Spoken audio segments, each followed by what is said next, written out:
First of all, you don't need college to learn stuff, okay? Everything is available basically for free. You can learn anything you want for free. It is not a question of learning. So I think colleges are basically for fun and to prove you can do your chores, but they're not for learning. I don't consider going to college evidence of exceptional ability. In fact, ideally you dropped out and did something. I mean, obviously, Gates is a pretty smart guy, he dropped out. Jobs is pretty smart, he dropped out. Larry Ellison, smart guy, he dropped out. Like, obviously not needed. What we really need to do here is try to solve the space transport problem, and started Spacex. This was against the advice of pretty much everyone I talked to. One friend made me sit down and watch a bunch of videos of rockets blowing up. Let me tell you, he wasn't far wrong. It was tough going there in the beginning because I'd never built anything physical. I mean, I built like little model rockets as a kid and that kind of thing, but I never had a company that built anything physical. So I'd got to figure out how to do all these things and bring together the right team of people, and so we did all that and then failed 3 times. It was tough going. When you had that 3rd failure in a row, did you think, I need to pack this in? Never.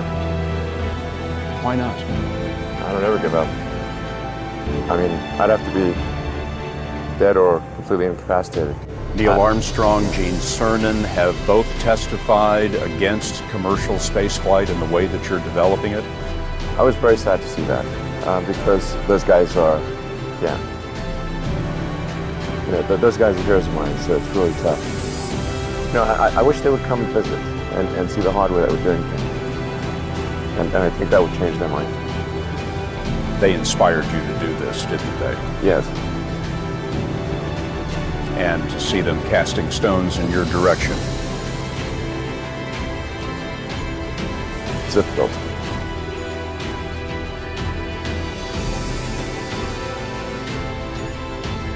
You put $90 billion, like 50 years worth of breaks into solar and wind, to Solyndra and Fisker and Tesla and Enter1. I mean, I had a friend who said, you don't just pick the winners and losers, you pick the losers. Did you expect them to cheer you on? So they're hoping they would. In order to do that, there's a breakthrough that needs to occur, which is to create a rapidly and completely reusable transport system to Mars, which is one of those things that's right on the borderline of impossible. But that's sort of the thing that we're going to try to achieve there with SpaceX. And then on the Tesla front, the goal with Tesla was really to try to show that what electric cars can do, because people had the wrong impression. We had to change people's perception of an electric vehicle, because they used to think of it as something that was slow and ugly and had low range, kind of like a golf cart. So that's why we created the Tesla Roadster, to show that you can be fast, attractive, and long range. And it's amazing how, even though you can show that something works on paper, and the calculations are very clear, until you actually have the physical object and they can drive it, it doesn't really sink in for people. And so that I think is something worth noting. If you're going to create a company, the first thing you should try to do is create a working prototype. Everything looks great on PowerPoint. you can make anything work on PowerPoint. But if you have an actual demonstration article, even if it's in primitive form, that's much more effective for convincing people. When I was young, I didn't really know what I was going to do when I got older. People kept asking me, but then eventually I thought that the idea of inventing things would be really cool. And the reason I thought that was because I read a quote from Arthur C. Clarke, which said that a sufficiently advanced technology is indistinguishable from magic, and that's really true. If you go back, say 300 years, the things that we take for granted today you'd be burned at the stake for. being able to fly, that's crazy. Being able to see over long distances, being able to communicate, having effectively, with the internet, a group mind of sorts, and having access to all the world's information instantly from almost anywhere on the earth. This is stuff that really would be magic, or would be considered magic in times past.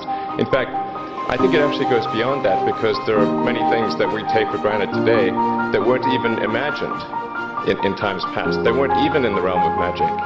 So it actually goes beyond that. So I thought, well, if I can do some of those things, basically if I can advance technology, then that's like magic, and that would be really cool. And I also had sort of a slight existential crisis, because I was trying to figure out what does it all mean? Like, what's the purpose of things? And I came to the conclusion that if we can advance the knowledge of the world, if we can do things that expand the scope and scale of consciousness, then we're better able to ask the right questions and become more enlightened, and that's really the only way forward. So I studied physics and business, because I figured in order to do a lot of these things, you need to know how the universe works, and you need to know how the economy works. And you also need to be able to bring a lot of people together to work with you to create something, because it's very difficult to do something as an individual if it's a significant technology. I think the first is you need to work, depending upon how well you want to do, particularly if you're starting a company, you need to work super hard. So what does super hard mean? Well, when my brother and I were starting our first company, instead of getting an apartment, we just rented a small office, and we slept on the couch.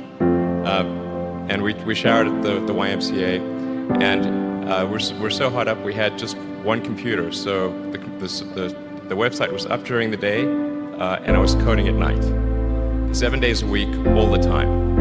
And I sort of briefly had a girlfriend in that period, and in order to be with me, she'd have to sleep in the office. So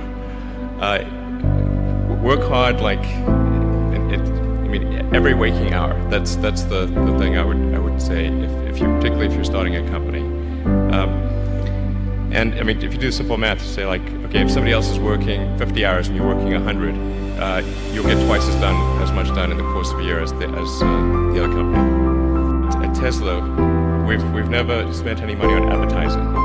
We put all of the money into R&D and manufacturing and design to try to make the car as good as possible.